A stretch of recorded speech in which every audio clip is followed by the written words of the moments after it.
Olá, boa tarde, tudo bem com vocês? É um prazer enorme estarmos aqui de novo para bater um papo sobre saúde. Vamos conversar sobre saúde depois dessa loucura toda que estamos aí há 90 dias presos. Estamos sendo treinados à paciência. Ah, eu lembro que eu falei para um amigo no início da pandemia que nós estávamos no meio de um vestibular e que só os que tivessem muita paciência e determinação iriam passar. E realmente está muito além do que a gente imaginava. Lutar contra um inimigo desconhecido, invisível e que volta e meia tem umas artimanhas aí, deixa a gente um pouco angustiado. Mas, via de regra, apesar de tudo que a gente tem visto, apesar de toda essa informação negativista que nós temos de uma imprensa tendenciosa e maldosa, no geral, é o que ocorreu. Aliás, aqui está bem menos que outros países, mas infelizmente é isso. Uma doença nova, ela judia da gente até a gente ter o domínio, ter o conhecimento da sua fisiopatologia e de ter as ferramentas e armas para poder tratar e prevenir. Mas eu acredito que a gente já está bem mais adiantado. Os estudos mostram aí que a vacina deve estar saindo até o final do ano. Nós conseguimos, o país conseguiu fazer uma parceria maravilhosa com Oxford, que é um dos melhores centros do mundo em desenvolvimento de vacina, e os resultados dela estão sendo extremamente promissores. Então eu acredito que vacina nós já teremos aí para o final do ano, começo do ano que vem. E eu gostaria agora de bater um papo com vocês com uma coisa que é muito comum para nós. Nós esquecemos de beber água. A gente já falou isso algumas vezes, vocês ouvem de outros professores também, mas por incrível que pareça, uma das patologias, uma das doenças que mais ocorrem na terceira idade é a desidratação do idoso. Porque normalmente ele esquece de beber água, ele até não sente tanta sede como um jovem sente. Então isso realmente é uma coisa preocupante para nós. E a gente quer que, na realidade, a gente crie um hábito. Se a gente criar o hábito, a gente sai fora, a gente evita esse probleminha aí. Então vamos lá, vamos falar sobre hidratação. Então a baixa ingestão de água no idoso é mais grave. Por quê? Porque o idoso ele tem um equilíbrio hídrico mais complicado, porque ele não tem tanta reserva. O jovem tem muito mais reserva do que ele, nós somos mais sequinhos. Então, nós não temos tanto quanto para buscar, nós temos que estar sempre repondo. E essa é a maior preocupação que nós temos como médico. Então, a desidratação é caracterizada quando o corpo não tem tanto líquido dentro das células e vasos sanguíneos como deveria. Então, nós estamos perdendo mais líquido do que ingerindo.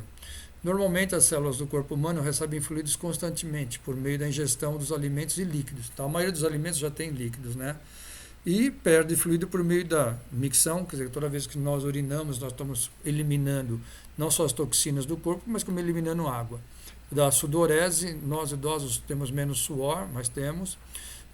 Uma coisa que a gente não fala, mas quando nós respiramos e falamos, tanto é que falar demais perde muita água. Então, e outras funções corporais. A água ela é fundamental em todas as funções para manter um equilíbrio hidroeletrolítico. Ela leva sais minerais para que mantenha o equilíbrio elétrico do nosso corpo. Ela leva substâncias que nos dão energia e ela limpa aquilo que tiver de excesso ou que tiver de tóxico no nosso corpo e aí é drenado ou via fezes ou via urina. Mas quando o corpo perde mais fluido do que absorve, consequentemente ocorre a desidratação. E esse quadro é muito mais sério do que se imagina, podendo levar até mesmo ao óbito. Isso é real. Nós, na terceira idade, como já falei que tem pouca reserva, se nós não corrermos, nós podemos ter um quadro mais sério de desidratação e com um agravamento até levando ao óbito. Com o aumento da idade, o corpo perde sua capacidade de detectar a sede. Essa é uma outra coisa muito preocupante para a gente, que nós vamos nos acomodando em não beber água. Então a gente não sente aquela necessidade. E aí a gente fica exposto a essa questão do desequilíbrio. Existem várias mudanças fisiológicas no processo de envelhecimento que pode afetar o equilíbrio hídrico nos idosos, colocando essa população em risco de desidratação.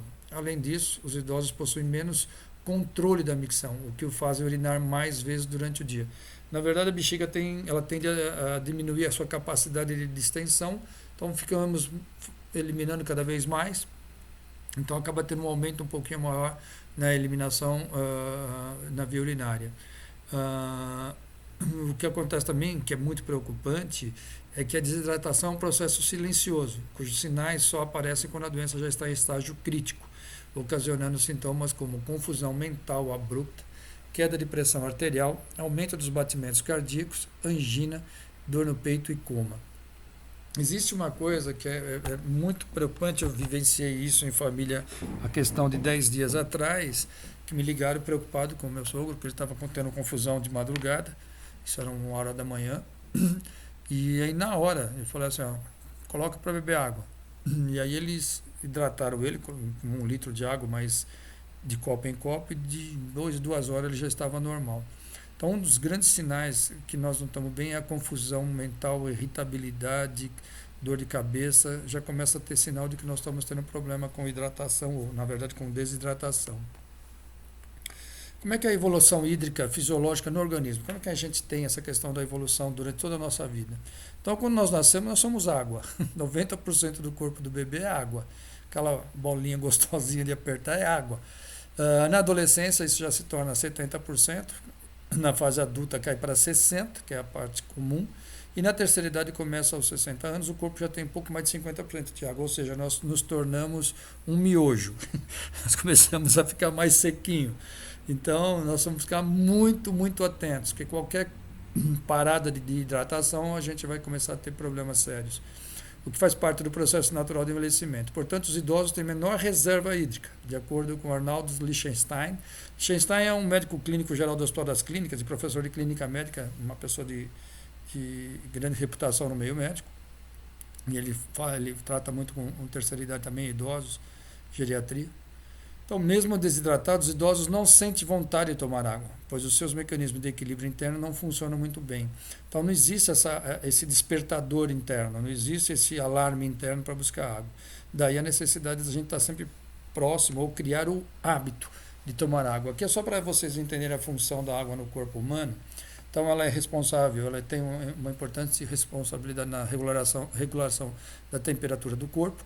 Então, quando a gente transpira mais, é uma forma de você estar protegendo o corpo de uma hipertermia. E quando você fica mais seco, ele está segurando também a temperatura. A hidratação mantém as juntas lubrificadas, ou seja, ela faz com que o líquido sinovial, que é o líquido que faz toda essa lubrificação das articulações, se mantenha em quantidade boa para não aumentar impacto nem dor. Evita que as membranas mucosas sequem, olhos, boca, nariz.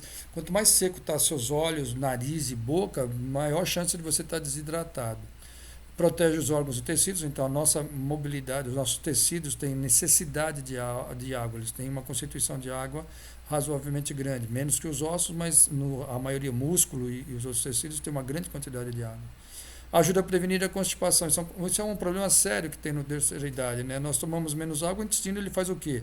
Ele diminui a velocidade, ele diminui a excreção para que ele retenha mais água. E aí, às vezes, a gente passa 4, 5, 6, 7 dias sem ir no banheiro. Isso é péssimo para o nosso humor, péssimo para a questão intestinal e a questão do equilíbrio hídrico. Então, nós precisamos tomar água para que esse intestino funcione também.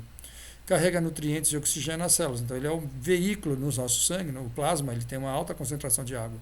Sem isso, ele começa a ter problema também na própria distribuição dos nutrientes no corpo. Reduz a pressão dos rins e fígado, tirando produtos que sobram. O que é isso? Se eu estou hidratado, o rim filtra melhor e ele elimina mais facilmente as toxinas. Se eu não estou hidratado, o rim concentra essas toxinas, tanto é. O que acontece com o idoso ou com qualquer pessoa que está desidratada e não toma água? Quando ela faz xixi, o xixi fede, faz um xixi fedido, amarelo, bem escuro. Eu brinco que é o cheiro de banheiro público. O que é aquilo? Aquilo é ureia. Você tem alta concentração de ureia. Se essa ureia não for diluída, se a gente não tomar água e ela não for diluída no sangue, essa ureia no cérebro vai dar problemas de irritação, vai dar problemas de convulsão, problemas de coma. Então a hidratação ela é importantíssima para o cérebro. Ajuda a dissolver minerais e outros nutrientes para fazê-los acessíveis ao corpo. Então isso também na questão de absorção.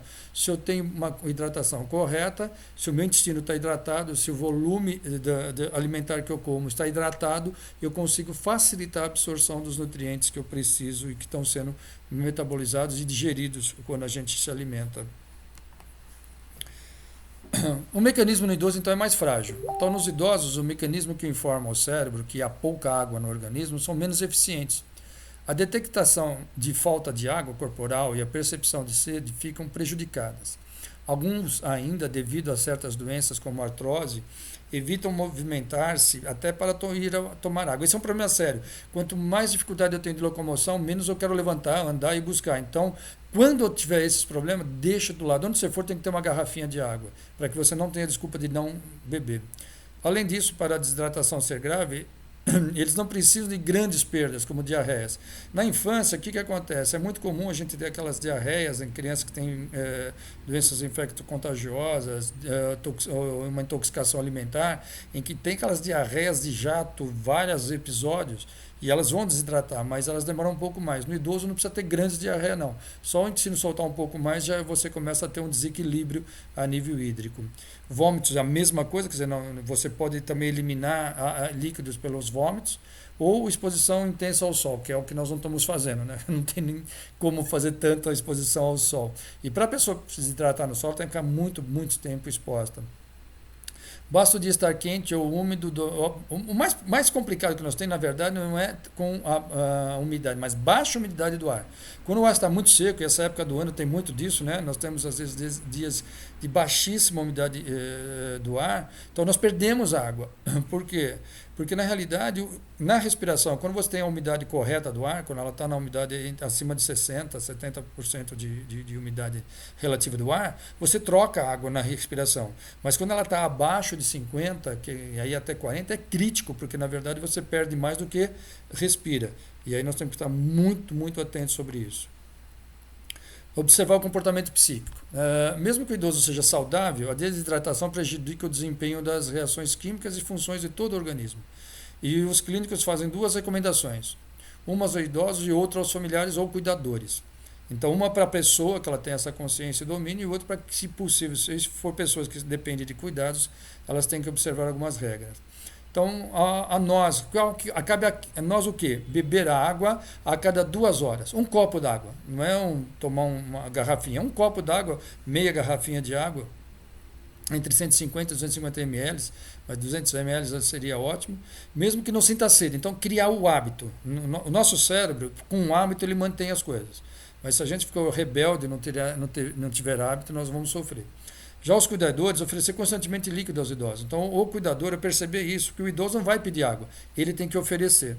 Então, ao perceber que estão rejeitando líquidos e de um dia para o outro ficam confusos, irritadiços, fora do ar, muita atenção. É quase certo que esses sintomas sejam decorrentes da desidratação. Então, a alteração psíquica, a alteração de humor, é um dos grandes sinais de desidratação. Líquido nele rápido, para um serviço médico, alerta os médicos. Então, assim, hidrata e já procuram o serviço. Como nós estamos numa fase meio complicada, eu acho que a gente tem que ter essa percepção de hidratar, fazer aqueles soros caseiros. Você coloca em 1 litro d'água, você coloca 2 colheres de sopa de açúcar e uma colher de sobremesa de sal, mexer bem e dá a hidratação de copinho deles de hora em hora, ele vai repor isso daí.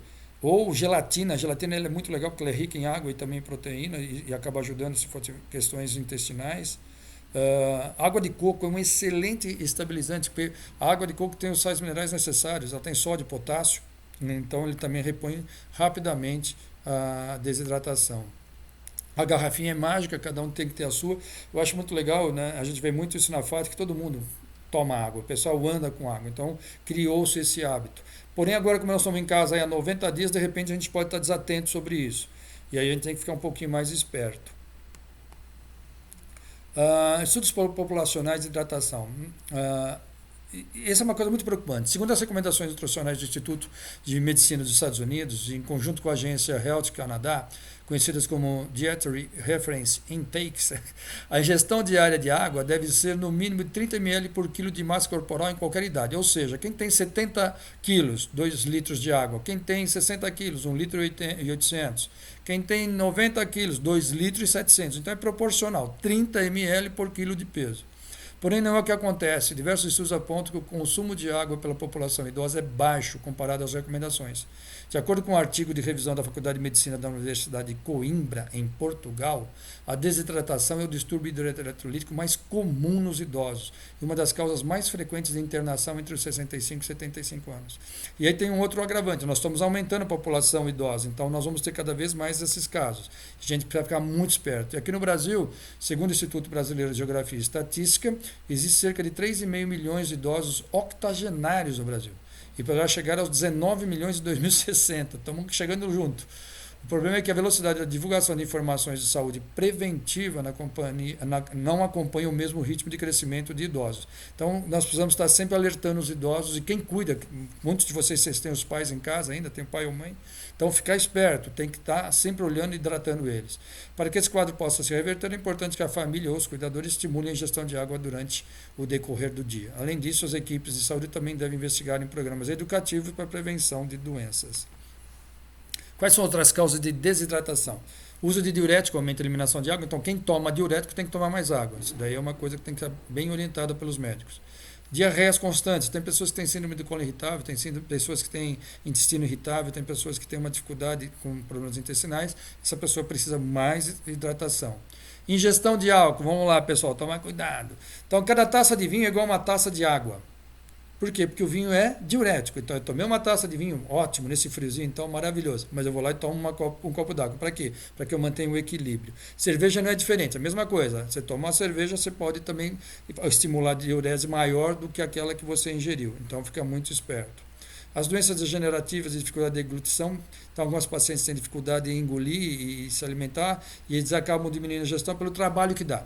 Então, você tem que ficar esperto e ajudar eles a estimular, que seja com canudinhos, estar sempre do lado estimulando e dando o líquido. E sono muito prolongado, a gente dormir muito também faz o quê? Ao respirar, a gente elimina muita água. E dormindo muito, você repõe menos. Então, fica muito esperto com essas questões de comportamento. Dicas para manter a hidratação: ao levantar, toma um copo pequeno de água antes do café. Cria rotina. Água antes do café. Pega a garrafinha durante o dia e vamos lá, 500 ml 3 vezes ao dia, que você vai dar 1.500 ml. Você tem ingestão pelos alimentos também, que acabam ajudando. Se eu não gosto de água, vamos lá, tem tomar suco, chás, fazer alguma coisa que tenha sabor e que você tenha prazer em tomar. Levar para perto sempre vasilhame com água para não dar desculpas. O que é isso daí? Se você vai sentar para ver televisão, leva a garrafinha. Se você vai lá ler um livro, leva a garrafinha. Para onde você for, vou ficar lá na sacada vendo passar o tempo, leva a garrafinha. Boca seca é igual a um gole de água. Então vamos ficar bem esperto para a gente não se perder nessas questões. Qual que é outra forma prazerosa de hidratação? Saladas e frutas. Então as frutas e saladas são ricas em água. E isso é prazeroso, porque além de estar me hidratando, está me alimentando e está me dando prazer. Vocês têm essas orientações constantemente também na FAT, nas outras disciplinas, mas a gente precisa ficar muito esperto. Realmente a água é fundamental para que a gente tenha uma vida saudável. E para que o nosso cérebro seja saudável, nosso rim seja saudável. E aí nós estejamos dispostos a continuar curtindo a vida aí de uma forma sem necessidade de médicos. Eu queria desejar uma ótima semana para vocês, mandar um abração para cada um.